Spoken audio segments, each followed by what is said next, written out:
Ka-cute, March 20. Isa lang kabuk yung bibi.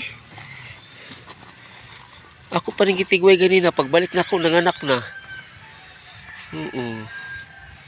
Thank you, Lord. Healthy kaayo, parang hapon na nanganak nga ganina man eh. Ganina pa man ako gitigway. All glory to God in Jesus' name. Basing mga anak pa ni, isa.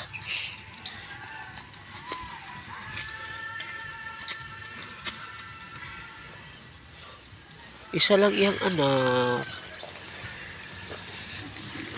Healthy na kayo yung anak ba? Bara na siya kagahapon. Nanak na ikaw.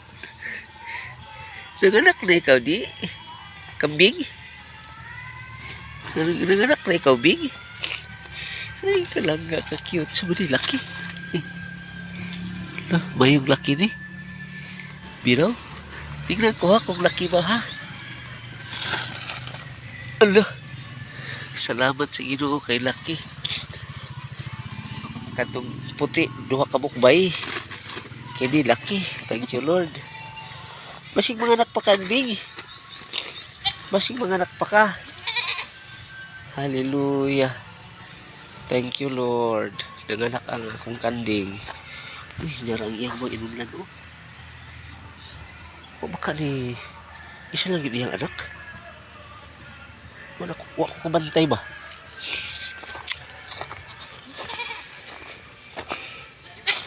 Oh, ikaw buntis. Pero sa apo ka mga anak.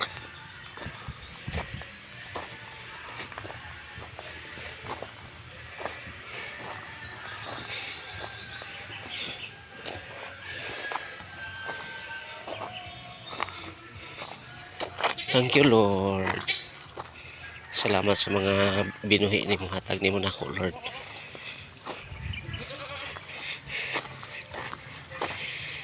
Kani, duha ni kabay. Blam.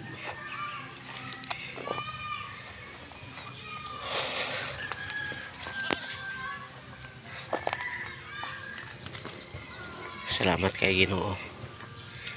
I-multiply ni mo nga kumakayupan, Lord.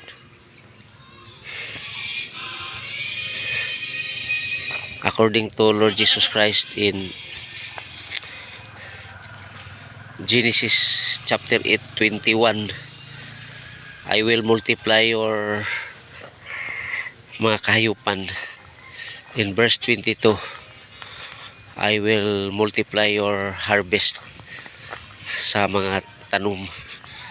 So the Lord bless Noah sa iyang mga kahayupan o sa iyang mga tanom. So I believe also in Jesus' name, the Lord will multiply my blessing, mga kahayupan ako di sa Bukidnon o mga tanom, in the name of Jesus Christ, by the power of the God Holy Spirit. Thank you, Lord God. Thank you, Lord Jesus. Thank you, Holy Spirit. Amen and amen.